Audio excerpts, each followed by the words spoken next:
ദൈവത്തിൻ്റെ അതിപരിശുദ്ധ നാമം വാഴ്ത്തപ്പെടട്ടെ. ബഹുമാനപ്പെട്ട ഗീവർഗീസ് തോമസ് അച്ഛൻ, ഇടവക ജനങ്ങളെ, ഗായക സംഘ അംഗങ്ങളെ, നിങ്ങൾക്കെല്ലാവർക്കും എൻ്റെ സ്നേഹ വന്ദനം. ഒരു പ്രാവശ്യം കൂടെ DSMC ഞായറിൽ ദൈവസന്നിധിയിൽ നിലനിൽക്കുന്നതിന് ദൈവം ഒരുക്കിയ ഭാഗത്തെ ഓർത്ത് ഞാൻ ദൈവത്തെ സ്തുതിക്കുന്നു. അതിനവസരം തന്നതായ ബഹുമാനപ്പെട്ട അച്ഛനോടും ഗായക സംഘ അംഗങ്ങളോടും പ്രത്യേകമായ നന്ദിയും സ്നേഹവും ഞാൻ ഈ സമയത്ത് അറിയിക്കുന്നു. പതിവിലും കൂടുതൽ സംഗീതസാന്ദ്രമായ ഒരു ദിവസമാണല്ലോ DSMC ഞായർ. സംഗീതം ദൈവത്തിൻ്റെ വരദാനമാണ്. ആ ദൈവകൃപ അനുഭവിച്ച് ഏകദേശം 30ഓളം പേർ ഈ ഇടവകയിൽ ഗായക സംഘാംഗങ്ങളായി പ്രവർത്തിക്കുന്നു, തൻ്റെ ശുശ്രൂഷകൾ നിർവഹിക്കുന്നു. അവരെ ഓർത്ത് ഞാൻ ദൈവത്തെ സ്തുതിക്കുന്നു. തങ്ങൾക്ക് ലഭിച്ചിരിക്കുന്ന താലന്ത് ദൈവനാമമഹത്വത്തിനായി ജീവിത അന്ത്യം വരെയും വിനിയോഗിക്കുന്നതിന് തൻ്റെ പ്രിയപ്പെട്ടവർക്ക് ദൈവം അവസരം ഒരുക്കുന്നു. ചെറിയൊരു അപേക്ഷ കൂടിയുണ്ട്. ഈ ഇടവകയിൽ ധാരാളം ആളുകൾ, പാടുന്ന ആളുകൾ ഉണ്ട്. കഴിവുള്ളവർ, പാടാൻ കഴിവുള്ളവർ അടുത്ത സെലക്ഷനിൽ പുരുഷന്മാരുടെ ഭാഗത്തു നിന്നും സ്ത്രീകളുടെ ഭാഗത്തു നിന്നും വന്നാൽ ഈ ശുശ്രൂഷ ഏറ്റവും അനുഗ്രഹപ്രദമായി തീരുവാനായിട്ട് സാധിക്കും. അതുകൊണ്ട് നിങ്ങളത് പ്രത്യേകമായി ശ്രദ്ധിക്കുകയും ഓർക്കുകയും ചെയ്യണമെന്ന് ഞാൻ ഈ സമയത്ത് ഓർമ്മിപ്പിക്കുന്നു. ഇന്ന് സഭയായ DSMC ഞായർ, അതുപോലെ തന്നെ പെന്തക്കോസ്ത് നാൾ, ഇങ്ങനെ 2 ദിവസത്തെ ആചരിക്കുകയാണ്. DSMC ആണ് ആ ദിവസം മുതലാണ് ഇടവകയിലെ പോഷക സംഘടനകളുടെ ആഘോഷങ്ങൾ ആചരിക്കുന്നത്. അതുകൊണ്ട് ഇടവകയിലെ സഭയിലെ 1ാമത്തെ പോഷക സംഘടന എന്ന് ഞാനത് DSMC ഗായക സംഘത്തെ പറയുന്നതിൽ അതിശയോക്തിയില്ല. സഭയിലെ ഏത് പ്രധാനപ്പെട്ട ഫംഗ്ഷനിലും ഏത് കാര്യങ്ങളിലും ഗായക സംഘത്തിന് ഒരു പ്രത്യേക സ്ഥാനമുണ്ട് എന്ന് നിങ്ങൾക്കറിയാമല്ലോ. ഇടവകയിലെ പുരോഹിതനെയും ഇടവക ജനങ്ങളെയും അവരുടെ 2 പേരുടെയും മധ്യത്തിൽ നിൽക്കുന്ന ഒരു മധ്യവർത്തിയായിട്ട് ഗായക സംഘം പ്രവർത്തിക്കുന്നു എന്നുള്ളത് നമുക്ക് ഏവർക്കും അറിയാവുന്നതത്രേ. അതുകൊണ്ട് ഇടവകയിൽ ഈ ഗായക സംഘത്തിനുള്ള സ്ഥാനം വളരെ വലുതാണ്. പ്രിയപ്പെട്ടവരെ, അത് ഓർത്ത് നിങ്ങൾ ദൈവത്തെ സ്തുതിക്കുക. നിങ്ങൾ തന്നിരിക്കുന്ന ഈ കഴിവ് ദൈവത്തിന് വേണ്ടി ഉപയോഗിച്ച് തീരുവാൻ ദൈവം നിങ്ങളെ സഹായിക്കട്ടെ എന്ന് ഞാൻ പ്രാർത്ഥിക്കുന്നു. മുഖവര ഇവിടെ അവസാനിപ്പിച്ചുകൊണ്ട് വചന ശുശ്രൂഷയിലേക്ക് പ്രവേശിക്കട്ടെ.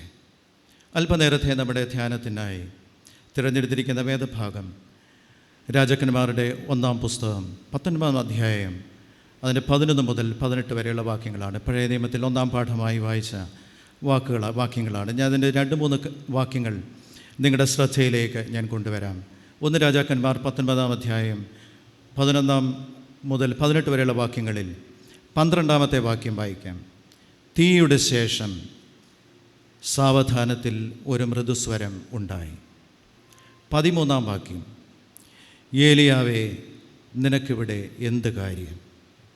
15 മുതൽ 18 വാക്യങ്ങളിൽ, നീ പുറപ്പെട്ട് ദമ്മേശക്കിൻ്റെ മരുഭൂമിയായി മടങ്ങിപ്പോക, അസായേലിനെ അരാമിന് രാജാവായി അഭിഷേകം ചെയ്യുക, യേഹുവിനെ ഇസ്രായേലിന് രാജാവായി അഭിഷേകം ചെയ്യണം, സാഫാത്തിൻ്റെ മകനായ എലീശയെ നിനക്ക് പകരം പ്രവാചകനായിട്ട് അഭിഷേകം ചെയ്യുകയും വേണം. നിൻ തിരുസന്നിധിയിൽ ഞാനിന്നു കുമ്പിടുന്നു, നിൻ തിരുസന്നിധിയിൽ ഞാനിന്നു കുമ്പിടുന്നു. എൻ ക്രിയയാലല്ല, നിൻ ദയയാൽ മാത്രം ഞാനിന്നു കുമ്പിടുന്നു. എൻ ക്രിയയാലല്ല, നിൻ ദയയാൽ മാത്രം ഞാനിന്നു കുമ്പിടുന്നു. യേശു രാജാവിന് സ്തുതി, രാജാവിന് സ്തോത്രം, ഉന്നതങ്ങളിൽ സ്തുതി. സൃഷ്ടികൾ വാഴ്ത്തട്ടെ, ശുദ്ധർ വണങ്ങട്ടെ, ഉന്നതനാം യേശുവേ. യേശു രാജാ കർത്താവിന് സ്തുതി, രാജാവിന് സ്തോത്രം, ഉന്നതങ്ങളിൽ സ്തുതി. സൃഷ്ടികൾ വാഴ്ത്തട്ടെ, ശുദ്ധർ വണങ്ങട്ടെ, ഉന്നതനാം യേശുവേ. പ്രാർത്ഥിക്കാം.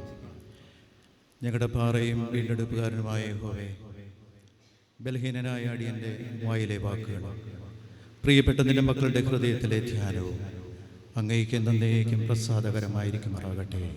ആമീൻ. വായിച്ച് കേട്ടതായിട്ടുള്ള വേദഭാഗത്തിൻ്റെ പശ്ചാത്തലം നിങ്ങൾക്കെല്ലാവർക്കും സുപരിചിതമാണ്. കർമ്മേൽ പർവ്വതം വിജയത്തിൻ്റെ വെന്നിക്കുറി പാടിച്ച ഒരു പർവ്വതമാണ്.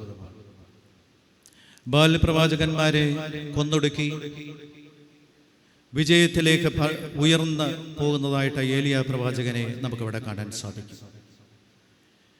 അവിടെ ഇതാ ദൈവത്തിൻ്റെ ശക്തി വളരെയധികം നന്നായി കാണിച്ചു കൊടുക്കുന്ന ഏലിയ പ്രവാചകനെ അത്രേ ആ പർവ്വതത്തിൽ അവിടെ നമുക്ക് കാണുവാൻ സാധിക്കുന്നത്.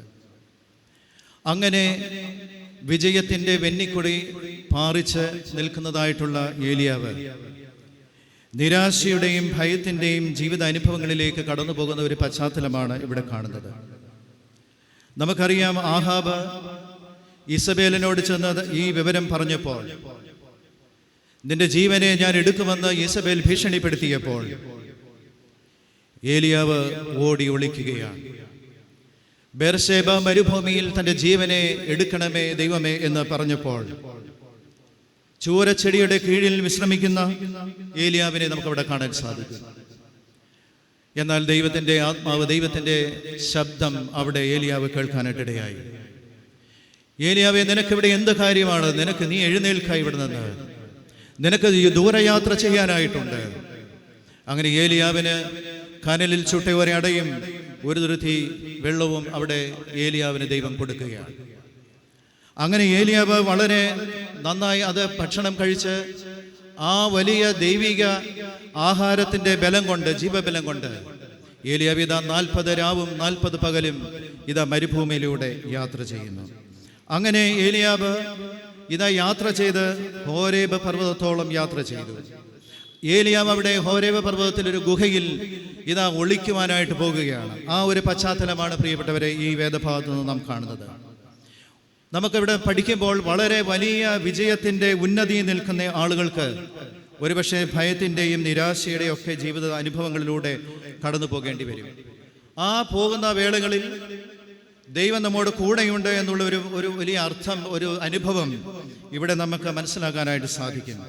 ഏലിയാവിനെ ശാസിക്കുന്നതിന് പകരം ഏലിയാവിൻ്റെ അടുത്ത് ചെന്ന് അവൻ്റെ പ്രശ്നങ്ങളെ മനസ്സിലാക്കുവാനായിട്ട് ദൈവം ഇവിടെ കൂടെ നിൽക്കുന്നു എന്നുള്ളത് കാണാനായിട്ട് സാധിക്കും.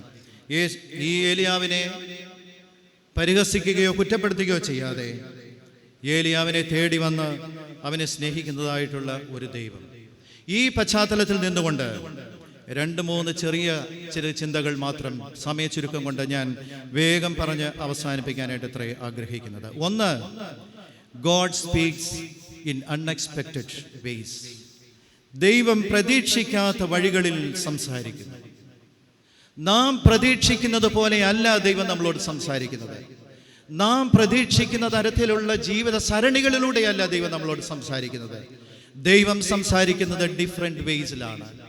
അതുകൊണ്ട് ഇവിടെ നമുക്ക് പഠിക്കുമ്പോൾ ഈ പശ്ചാത്തലം ഇന്ന് വായിച്ചു കേട്ടതായിട്ടുള്ള വേദഭാഗം പഠിക്കുമ്പോൾ ആദ്യം ഇതാ കാറ്റ് വന്നു, പാറകളെ തകർക്കുന്ന തരത്തിലുള്ള കാറ്റ് വന്നു. ആ കാറ്റിൽ ദൈവം തമ്പുരാൻ ഉണ്ടായിരുന്നില്ല. അതിൽ ദൈവശബ്ദം കേൾക്കുവാനായിട്ട് ഏലിയാവിന് സാധിച്ചില്ല. പിന്നീട് ഇതാ ഭൂകമ്പമുണ്ടായി, തകിടം മറിഞ്ഞു പോകുന്ന ജീവിത ആ പ്രത്യേക അനുഭവം ഉണ്ടായി, ഭൂകമ്പമുണ്ടായി. അവിടെയും ദൈവത്തിൻ്റെ ശബ്ദമോ ദൈവ സാന്നിധ്യമോ ഏലിയാവിന് മനസ്സിലാക്കാനായിട്ട് സാധിച്ചില്ല. വീണ്ടും ഇതാ ഒരു തീ വന്നു. ഈ തീയിലും ദൈവം തമ്പുരാനില്ലായിരുന്നു. എന്നാൽ തീയുടെ ശേഷം സാവധാനത്തിൽ ഒരു മൃദുസ്വരം ഉണ്ടായി. 12-ാം വാക്യത്തിലാണ് രേഖപ്പെടുത്തുന്നത്. തീയുടെ ശേഷം സാവധാനത്തിൽ ഒരു മൃദുസ്വരം ഉണ്ടായി. പ്രിയപ്പെട്ടവരെ, God is not always in the noise. ദൈവം വലിയ ശബ്ദത്തിലോ വലിയ ബഹളങ്ങളിലോ ഒന്നുമല്ല ചിലപ്പോൾ നമ്മോട് സംസാരിക്കുന്നത്. ചെറിയ ശബ്ദത്തിലൂടെ, മൃദുസ്വരത്തിലൂടെ. പലപ്പോഴും ദൈവശബ്ദം കേൾപ്പാനായി നാം പല ബഹളങ്ങളിലൊക്കെ പോകാറുണ്ട്, പലയിടത്തും ഓടി നടക്കാറുണ്ട്. വലിയ അത്ഭുതങ്ങളിൽ ദൈവം തമ്പുരാൻ ചിലപ്പോൾ അങ്ങ് പ്രത്യക്ഷപ്പെട്ടു എന്ന് ചിലപ്പോൾ നമ്മൾ വിചാരിക്കാം. ചിലപ്പോൾ ഇതിലൊന്നും അതല്ലാതെ ചെറിയ മൃദുസ്വരത്തിൽ ശാന്തനാകും മകനെ, ഞാനിവിടെയുണ്ട്. ചിലപ്പോൾ കണ്ണുനീരിൻ്റെ അനുഭവങ്ങളിൽ ഏകാന്തതയിൽ ദൈവം നമ്മളോട് സംസാരിക്കും. ആരുമില്ലാത്ത അനുഭവങ്ങളിൽ ദൈവം നമ്മളോട് സംസാരിക്കും. അത്തരത്തിലുള്ള ജീവിത അനുഭവങ്ങൾ ഇന്ന് എന്നെ കേൾക്കുന്ന പ്രിയപ്പെട്ടവരെ നിങ്ങൾക്കുണ്ടെങ്കിൽ, ഈ വലിയ ബഹളങ്ങളിലേക്കാൾ മൃദുസ്വരത്തിൽ സംസാരിക്കുന്ന ദൈവത്തിൻ്റെ ശബ്ദം കേൾപ്പാൻ എൻ്റെയും നിൻ്റെയും അകക്കണ്ണ് തുറക്കട്ടെ. വേഗത്തിൽ ഞാൻ മുന്നോട്ട് പോകട്ടെ. രണ്ടാമതായി, ഗോഡ് റിസ്റ്റോഴ്സ് ഡിസ്കറേജ്ഡ് പീപ്പിൾ. ദൈവം തളർന്ന ഇരിക്കുന്നവരെ പുനഃസ്ഥാപിക്കുന്ന ദൈവമാണ്. God restores discouraged people. 13-ാം വാക്യത്തിൽ പറയുന്നു, ഏലിയാവേ നിനക്കിവിടെ എന്ത് കാര്യം? ഏലിയാവ് ഒരു പ്രവാചകനായിരുന്നു, ബാൽവിഗ്രഹങ്ങളെ തകർത്തവൻ, വിജയത്തിലെ സോപാനത്തിലേക്ക് മുന്നോട്ട് പോകുകവൻ. എന്നാൽ ഏലിയാവിന് നിരാശ വന്നു, ഭയം വന്നു, അവൻ ഓടിയൊളിച്ചു. He was a prophet, yet he became discouraged. പ്രവാചകനായിരുന്നുവെങ്കിലും അവൻ തളരാനായിട്ടുള്ള സാധ്യതയുണ്ടായി. ഒരുപക്ഷെ മനസ്സ് ക്ഷീണിക്കുമ്പോൾ മനുഷ്യൻ യാഥാർത്ഥ്യത്തെക്കാൾ ഭയത്തെ കൂടുതൽ വിശ്വസിക്കാനായിട്ടിടയായിത്തീരും. മനുഷ്യൻ യാഥാർത്ഥ്യത്തെക്കാൾ കൂടുതൽ ഭയത്തെ ആശ്രയിക്കുന്ന അനുഭവത്തിലേക്ക് പോകും. എന്നാൽ ദൈവം തമ്പുരാൻ സ്നേഹത്തിൻ്റെ മൃദുസ്വരം അവിടെ ചോദിക്കുകയാണ്, ഏലിയാവേ നിനക്കിവിടെ എന്ത് കാര്യം? അപ്പോൾ ഏലിയാവ് മറുപടി പറഞ്ഞു, അയ്യോ ഞാൻ മാത്രം ശേഷിച്ചിരിക്കുന്നു. ദൈവം പറഞ്ഞു, മോനെ നീ മാത്രമല്ല, നിനക്ക് 7000 പേരെ ഞാൻ ശേഷിപ്പിച്ചിട്ടുണ്ട്. അയ്യോ ഞാൻ തനിച്ചാണല്ലോ, ഞാൻ ഒന്നുമില്ലല്ലോ എന്ന് ഏലിയാവ് അവിടെ പറഞ്ഞു. എന്നാൽ അവന് വേണ്ടി 7000 പേരെ ഒരുക്കിയ ഒരു ദൈവം. ചിലപ്പോൾ പ്രിയപ്പെട്ടവരെ നമ്മുടെ ജീവിതത്തിലും ഇതൊക്കെ സംഭവിക്കാം. വിജയത്തിൻ്റെ മുന്നിൽ നിന്നാലും അയ്യോ ഞാൻ തനിച്ചു പോയല്ലോ, എനിക്കിനി ആരുമില്ലല്ലോ, എനിക്കിനി സാധിക്കുകയില്ലല്ലോ, എല്ലാം കഴിഞ്ഞു പോയല്ലോ, എല്ലാം തകർന്നു പോയല്ലോ, ഭയപ്പാടിൽ വിശ്വസിച്ചു പോയേക്കാം. എന്നാൽ ദൈവം പറയുന്നു, മോനെ മകളെ ഞാൻ നിന്നെ വിട്ടിട്ടില്ല, ഞാൻ നിന്നോട് കൂടെയുണ്ട്. ദൈവം തകർന്ന ഹൃദയത്തോട് സംസാരിക്കുന്ന ഒരു ദൈവമാണ്. God speaks to broken hearts. തകർന്ന ഹൃദയത്തോട്, തകർന്ന മനസ്സിനോട് അവൻ സംസാരിക്കുന്ന ഒരു ദൈവമാണ്. ഇതിൽ നാം വിശ്വസിക്കുമോ? പലപ്പോഴും പ്രിയപ്പെട്ടവരെ, ഒരുപക്ഷെ മൃദുസ്വരം കേട്ടിട്ടില്ലെങ്കിൽ പോലും തകർന്ന തരിപ്പണമായ അനുഭവത്തിൽ എന്നെ കേൾക്കുന്ന പ്രിയപ്പെട്ടവരെ നിങ്ങളാകുന്നുണ്ടെങ്കിൽ നിനക്ക് വേണ്ടി ദൈവം തമ്പുരാൻ കരുതും എന്നുള്ളതിന് യാതൊരു സംശയവുമില്ല. മൂന്നാമത് ഒരു പോയിന്റും കൂടെ പറഞ്ഞ് ഞാൻ എൻ്റെ വാക്കുകളെ അവസാനിപ്പിക്കട്ടെ. God gives a new mission after pain. വേദനയ്ക്ക് ശേഷം ദൈവം പുതിയ ദൗത്യം നൽകും. God gives a new mission after pain. തകർന്നു പോയോ നീ ഒറ്റയ്ക്കായി പോയോ? നീ ദുഃഖിച്ചിരിക്കുകയാണോ? നിനക്ക് വേണ്ടി ദൈവം പുതിയൊരു ദൗത്യം തരാൻ പോവുകയാണ്. ദൈവം അവിടെ പറയുന്നത്, യേഹുവിനെ നീ ഇസ്രായേൽ രാജാവായി അഭിഷേകം ചെയ്യണം, ഹസായേലിനെ നീ രാജാവായി അഭിഷേകം ചെയ്യണം, നിനക്ക് പകരമായി ഏലീശയെ പ്രവാചകനായി അഭിഷേകം ചെയ്യണം. നിനക്ക് പുതിയൊരു ദൗത്യം ദൈവം തരും. പ്രിയപ്പെട്ടവരെ, ദൈവം ആദ്യം മനുഷ്യനെ പുനഃസ്ഥാപിക്കുന്ന ഒരു ചിത്രമാണ് ഇവിടെ കാണാൻ സാധിക്കുന്നത്. അവനെ ഒന്ന് സ്റ്റേബിളാക്കുന്ന ഒരു ചിത്രമാണ് നമുക്ക് കാണാൻ സാധിക്കുന്നത്. അവൻ്റെ പ്രശ്നം മനസ്സിലാക്കുന്ന ഒരു അനുഭവമാണ് ഇവിടെ കാണാൻ സാധിക്കുന്നത്. അവനെ ഒന്ന് പ്രശ്നം മനസ്സിലാക്കി അവനെ ഒന്ന് സ്റ്റേബിളാക്കിയതിന് ശേഷം പുതിയൊരു ദൗത്യം അവന് നമുക്ക് കൊടുക്കുകയാണ്. Restoration before assignment. ദൗത്യത്തിന് മുൻപ് അവനെ ഒന്ന് ക്രമപ്പെടുത്തുന്ന, ശക്തിപ്പെടുത്തുന്ന ഒരു ദൈവത്തെ നമുക്കിവിടെ കാണാനായിട്ട് സാധിക്കും. പ്രിയപ്പെട്ടവരെ, ഗുഹയിൽ അവസാനിക്കുന്ന ആളല്ല ഏലിയാവ്. മോനെ ഇവിടെ നിന്ന് എഴുന്നേൽക്കൂ, നിനക്ക് ഇനിയും പോകാനായിട്ടുണ്ട്, നിനക്ക് ദൂരയാത്ര ചെയ്യാനായിട്ടുണ്ട്. ദമേശക്കൻ്റെ മരുഭൂമിയായി നീ മടങ്ങിപ്പോകണം. നിനക്ക് വലിയൊരു ദൗത്യമാണ് ദൈവം തമ്പുരാൻ നൽകുന്നത്. നീ രാജാക്കന്മാരെ അഭിഷേകം ചെയ്യണം. ഏലീശയെ നിനക്ക് പ്രവാചകനായി, നിനക്ക് പകരമായി അഭിഷേകം ചെയ്യണം. അതുകൂടാതെ ബാലന് മുമ്പിൽ മുട്ടുകുത്തുന്ന ആളുകളെ തച്ചുടച്ച് കളഞ്ഞ് 7000 പേരെ ഞാൻ നിനക്ക് വേണ്ടി സൂക്ഷിച്ചിട്ടുണ്ട്. ഏലിയാവ് ഒറ്റയ്ക്കല്ല. പ്രിയപ്പെട്ടവരെ, ഈ ലോക മരുഭൂമി യാത്രയിൽ നിങ്ങൾ ഒറ്റയ്ക്കാണോ? ജീവിതത്തിൻ്റെ ക്ലേശപൂർണമായ അനുഭവങ്ങൾ വരുമ്പോൾ ദൈവത്തോട് നാം എങ്ങനെയാണ് പ്രതികരിക്കുന്നത്? ദൈവമേ, നീ ഇതെന്തിനാണ് എൻ്റെ കയ്യിൽ തന്നത് എന്നൊരു പക്ഷേ ചിന്തിക്കാറുണ്ട്. എന്നാൽ ഇതൊന്നുമല്ല പ്രിയപ്പെട്ടവരെ നമ്മുടെ അവസാനം. God did not end Elias ministry. ദൈവം തമ്പുരാൻ ഏലിയാവിൻ്റെ ശുശ്രൂഷ അവിടെ അവസാനിപ്പിച്ചില്ല. വീണ്ടും ആ ശുശ്രൂഷ തുടരുകയാണ്. ഒരു ന്യൂ അസൈൻമെൻറ്റ് ദൈവം അവിടെ കൊടുക്കുകയാണ്. കണ്ണുനീർ തൂകുമ്പോൾ, നിരാശ വരുമ്പോൾ, ഭയപ്പാട് വരുമ്പോൾ ദൈവം തമ്പുരാൻ നിന്നെ മുന്നോട്ട് നടത്തും. നിന്റെ കണ്ണുനീർ തുരുത്തിയിലാക്കുന്ന ഒരു ദൈവമുണ്ട്. ആ തുരുത്തിയിലാക്കുന്ന കണ്ണുനീർ അളന്ന് കുറിച്ച് അനുഗ്രഹമാക്കുന്ന ഒരു ദൈവമുണ്ട്. പാട്ടിങ്ങനെയാണ്, അത് ഞാൻ പാടുന്നില്ല, സമയം പോകുന്നുണ്ട്. കണ്ണുനീർ തൂകുമ്പോൾ അത് തുരുത്തിയിലാക്കി അളന്ന് കുറിച്ച് നല്ലൊരു അനുഗ്രഹം നിനക്ക് ദൈവം നൽകും. ഞാൻ ചെറിയ ഒരു അനുഭവം കൂടെ പറഞ്ഞ് ഞാൻ എൻ്റെ വാക്കുകളെ അവസാനിപ്പിക്കാം. ആളാമ്പ്രതി സുവിശേഷ വേല ചെയ്യുന്ന ഒരു മനുഷ്യൻ ഒരിടത്തുണ്ടായിരുന്നു. അദ്ദേഹം നമ്മുടെ ഭദ്രാസനത്തിൻ്റെ ഒരു ഉപദേശിയൊന്നുമല്ല. അദ്ദേഹം നമ്മുടെ സഭയിലെ മറ്റ് സംഘത്തിൻ്റെയോ യാതൊരു ചുമതലയുമുള്ള ആളല്ല.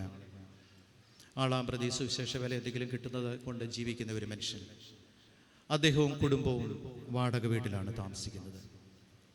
അങ്ങനെ വാടക വീട്ടിൽ 1 മാസം കഴിഞ്ഞു, 2 മാസം കഴിഞ്ഞു, 6 മാസം എത്തി.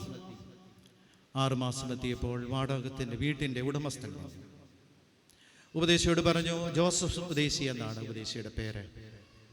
ജോസഫ് ഉപദേശിയോട് ഈ വാടകക്കാരൻ പറഞ്ഞു, ഉപദേശി, എനിക്ക് ഉപദേശിയെ വലിയ ഇഷ്ടമാണ്. ഉപദേശി വളരെ നല്ല ഒരു മനുഷ്യനാണ്. ഉപദേശിയുടെ പ്രസംഗങ്ങൾ എനിക്കിഷ്ടമാണ്. പ്രാർത്ഥന വളരെ ഇഷ്ടമാണ്. ഉപദേശി പൈസയ്ക്കൊന്നുമല്ല ഈ നടക്കുന്നതെന്നും എനിക്കറിയാം. അതിന് പൈസ ഉണ്ടാക്കാനായിട്ടുള്ള വലിയ കാര്യങ്ങളൊന്നും ഉപദേശി ചെയ്യുന്നില്ല എന്നും എനിക്കറിയാം. പക്ഷേ ഉപദേശി ഒരു കാര്യമുണ്ട്, വാടക ഇനിയും എനിക്ക് തരണം. വാടക ഇനി തന്നില്ല എങ്കിൽ ഇനിയും ഈ വീട്ടിൽ നിന്ന് താമസിക്കാനായിട്ട് ബുദ്ധിമുട്ടുണ്ട്.